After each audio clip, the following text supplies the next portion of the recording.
Emotional distortion. Emotions hover like clouds of fog behind your mood, like a corpse underwater. Images refracted, distorted, unclear. They lie benign. Hormonally they fire up. Aesthetically they well and brim. Love and hate singularly.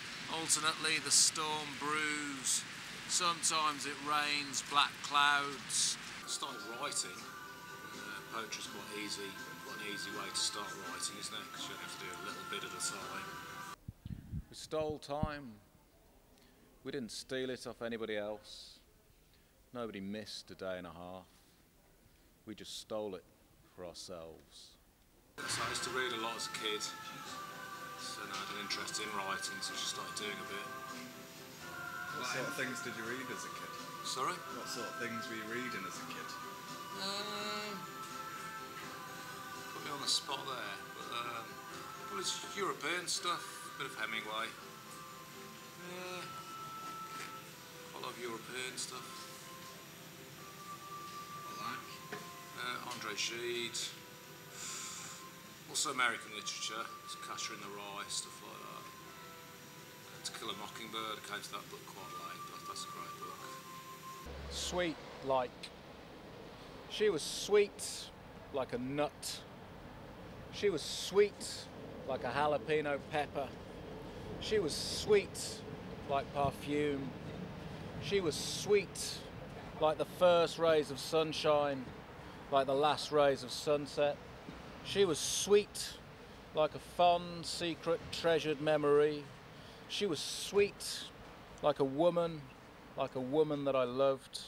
She was sweet like a friend I could trust. She was sweet like the skies, like the seas, like the dust. She was sweet like the mother of our clutch. She was sweet to me like petals I could touch. She was sweet like nothing I could ever say. She was sweet like the suns and the heavens and the moon. She was sweet like water, like air, like fire. She was sweet like a line in a mire. How difficult is it to get into the poetry industry, so to speak? Well, I wouldn't really call it an industry because it's costing me money to do it, so you just got to have an inclination, you just got to see it as a hobby. I mean, if, like yourself, you're into DJing, so you spend a lot of money and a lot of time invested in doing something, and obviously if you can go and do that, that's great. If you find a platform, an audience, and to make money out of it, it's obviously a great thing to do if you can do it, but I think most people who have various creative bents to just do it for the love, because that's what they want to do, that's their creative thing. Beauty and the Beast. Why is the juxtaposition so strong? Why is the beast so wrong? The beast an oath of clumsy merit, beauty flows and with no effort grows. Yet within the beast is a core so pure, and within beauty abrasion spores. Some say the eyes are the windows to the soul. The beast knows not, but an irony does know. Our eyes for looking through or into. For our beauty's eyes, green, fleckled, stippled, cosmoses, universes, composites, microcosms of the one macrocosm. The beast had sought to drink from beauty's viewing wells, but beauty sussed and nerve repelled, sensed danger withdrew within her shell. Friendship burnt by the beast's curious nature, from there on in he could do no right. Regretful yet resigned, the yellow starburst, starflower centres, encircled by blue space, again have taken the beast from grace. What's been the peak of your poetry career at the moment? How do you mean? What's been the best time? I've had a few good gigs. I think supported John Cooper Clarke at the Hare and Hounds a couple of years ago. That was an unexpected meteoric high point. Yeah. What's the lowest point? The lowest point was trying to do a comedy night and getting complete stage fright, not wanting to do it, having practiced 4 bits of performance, going on stage twice, not wanting to be there, getting a really hostile reaction from the audience, and then going on doing the 3rd piece, getting one person in the room laughing, going on and doing the fourth piece and having the whole room in convulsing and laughter. That's kind of high to low in one evening. A junkie's amulet. A junkie's amulet hangs from a necklace in my room. A gift from a friend that I see no more. A friend that I tried to help. A friend that no one could help, who could not help themselves. A friend that more than likely is no more. A junkie's amulet hangs from a necklace in my room. Well, the last time I was in here, I was singing at a bar over there, and I'd had a particularly bad day. I think it was about 19 or something.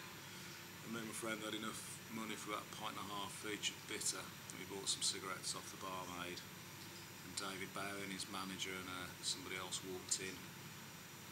And we walked up to the barmaid and went, "Is the food still on?" And she went, "Yeah." And he came through here with his mini entourage and sat down. The barmaid said to us, "Oh, the food's off, better go and talk to the manager." She went downstairs and talked to the manager, and the manager got the chef to open up the kitchen again. So the last time I was here, I was smoking fags, drinking bitter up there with Julie. David Bowen and his mates were over there having a meal.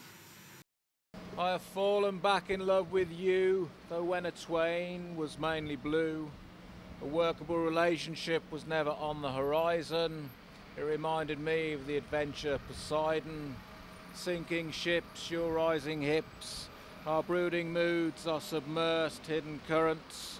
Running deep bad tempers, our cryptic resentments of each other. Remained unspeaken to appease our lover, vice versa. You were my Elizabeth Taylor, I was your Norman Mailer. Sorry, I meant Richard Burton. Emotional hurts we would turn the taps on. The tributaries, trickles and rivers of disaffected effluence would mass and well behind respective dams of silence. Sinking to the bottom were our caged guilts. These were our alluvial silts. We binged idiosyncratically, respectively, strange emotional stilts. When finally we both knew it must end, fate's predestined path, cruel, cruel and straight, we could not bend. Which side would you look at? Do you prefer almost like published poetry side or performing poetry side?